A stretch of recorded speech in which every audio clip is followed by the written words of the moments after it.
I used to talk a lot about self-care. I taught workshops on it and wrote blog posts about it and hosted self-care groups. And lately I've been feeling into how problematic this focus on self-care is, particularly as the cure-all for mental health challenges.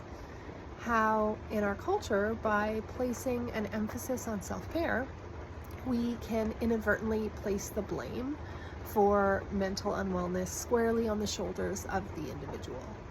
Like, if you'd only had more spa days or yoga classes, if you'd only meditated or exercised more or eaten healthier, you wouldn't be struggling, which is simply not true.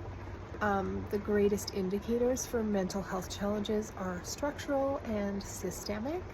There are things like poverty or housing insecurity, food insecurity, systemic racism, trauma, isolation. These are things we can't self-care our way out of. They require community, support, advocacy, and systemic change.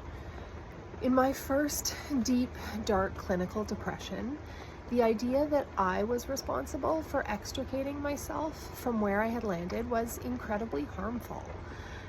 This idea that if I was doing more meditating or yoga or processing or practices, I would be getting better, and so it was my fault that I wasn't. I simply couldn't self-care my way out of it. I was too frozen, too traumatized, too grief-filled, too stuck. And this idea that I should be able to fix myself through self-care kept me mired in guilt and shame. The only way I came through that experience was through support from others, from professional helpers and family and friends.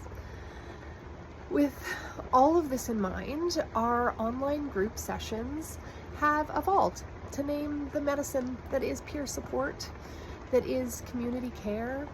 I hold space for the group. I offer a little check-in, maybe a little grounding practice, but it's the group itself that offers the real magic.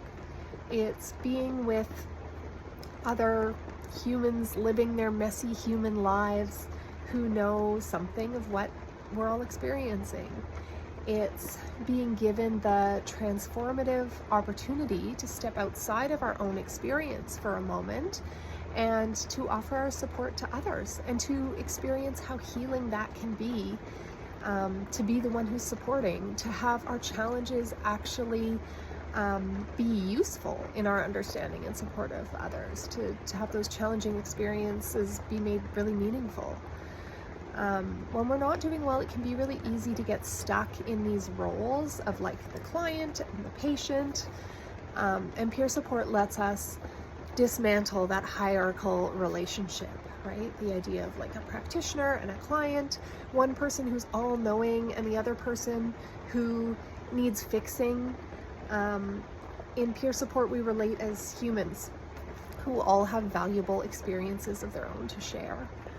So if any of this resonates or speaks to you, we'd love to have you join us this Sunday morning. That's Sunday, November 2nd at 9 a.m. Pacific time. This is a free hour-long online session. Everyone's welcome.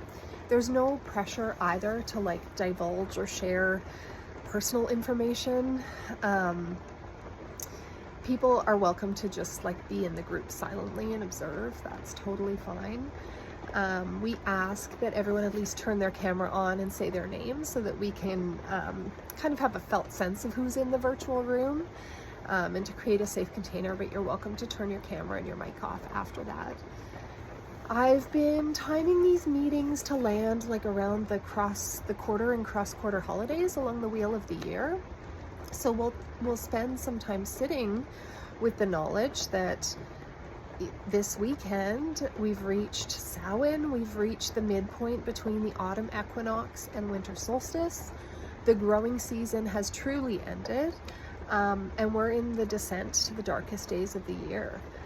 I like to speak about how the natural urge to like withdraw, to draw our resources inward, to hibernate or like focus on our own personal projects might come at this point of the year.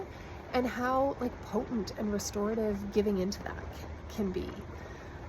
So if you're into joining Sunday, shoot me a DM with your email address and I will send you the link for the call.